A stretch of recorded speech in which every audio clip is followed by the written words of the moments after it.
4 police officers were wounded in a terrorist ramming attack near the central town of Kochav Yair.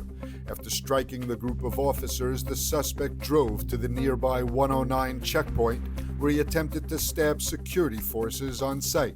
A guard shot and neutralized the attacker. Police have launched an investigation. The wounded officers were evacuated to hospital. One of the victims is in serious condition, one was moderately hurt, and 2 lightly wounded. IDF Chief of Staff Herzi Halevi issued an apology for the tragic Israeli strike on an international aid vehicle in Gaza that killed 7 aid workers. Halevi said, "Last night, several employees of the World Central Kitchen were killed. WCK is an organization whose people work across the globe, including in Israel, to do good work in difficult conditions. The IDF works closely with the World Central Kitchen and greatly appreciates the important work that they do. It was a mistake that followed a misidentification at night during a war in very complex conditions. It should not have happened, and there was no intention of harming WCK aid workers."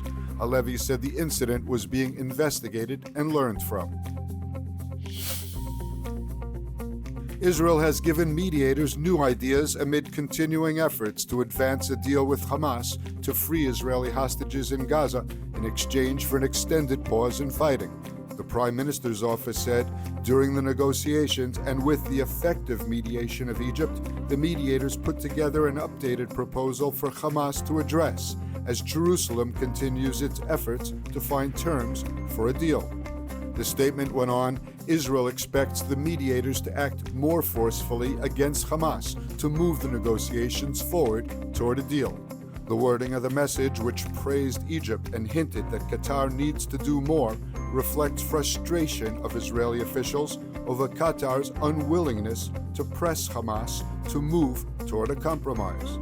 The latest round of talks began on Sunday in Cairo after Prime Minister Netanyahu gave the Israeli delegation approval to resume indirect talks.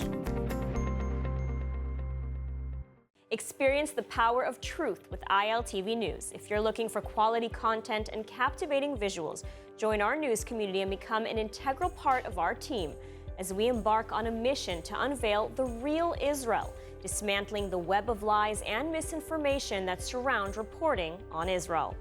By subscribing to ILTV News, you will not only have access to the latest updates, but you will also amplify our message, creating a ripple effect that carries the truth far and wide. Subscribe today and help reshape the narrative. Available on the web, Android, and Apple.